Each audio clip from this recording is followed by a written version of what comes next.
प्रभु यीशु मसीह के पवित्र और सामर्थी नाम में मैं दैनिक बाइबल मनन में आप सबों का हार्दिक स्वागत करता हूं।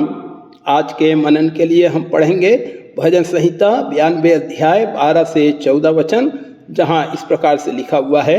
धर्मी लोग खजूर की नाई फूले फलेंगे और लबानोन के देवदार की नाई बढ़ते रहेंगे। वे हमारे परमेश्वर के आंगनों में फूले फलेंगे, वे पुराने होने पर भी फलते रहेंगे और रस भरे और लहलहाते रहेंगे।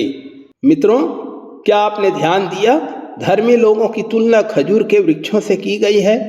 जैसे बाइबल में धर्मी की तुलना कई बार वृक्षों से की गई है। भजन संहिता 1 में भी इसका वर्णन है।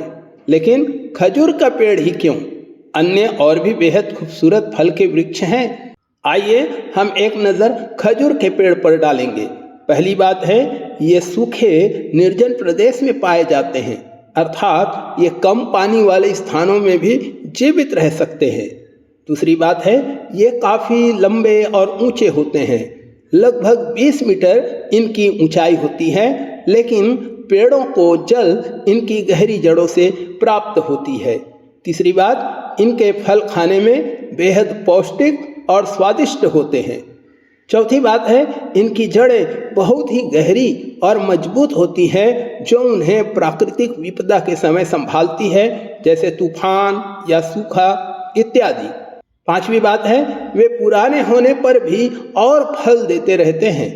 इनकी फल देने की आयु जो है वो 65 वर्ष या उससे अधिक तक होती है।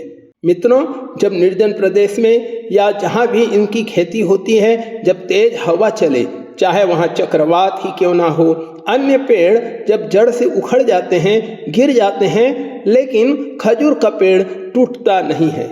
वह अपनी लंबाई के बावजूद झुक तो जाता है, कभी तो जमीन तक झुक जाता है। तब ऐसा लगता है जैसे टूट जाएगा, लेकिन तूफान निकलते ही फिर से खड़ा हो जाता है। मित्रों, धर्मी का जीवन भी कठिनाइयों से भरा हुआ तो होता है।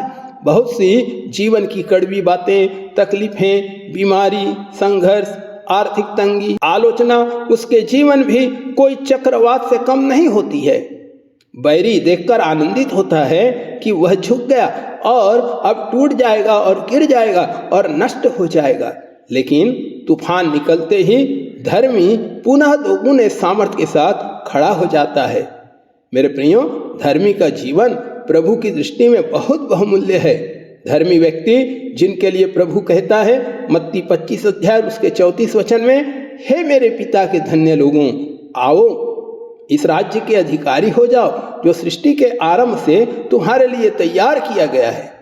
खजूर के पेड़ों की कीमत उनके फलों के कारण होती है। इसलिए यहाँ पर भजन का लिखने वाला 92 अध्याय और 13 और 14 पद में कहता है कि धर्मी लोग पुराने होने पर भी फलते रहेंगे और रस भरे और लहलहाते रहेंगे। आमीन। और मैं फिर कहूँगा आमीन।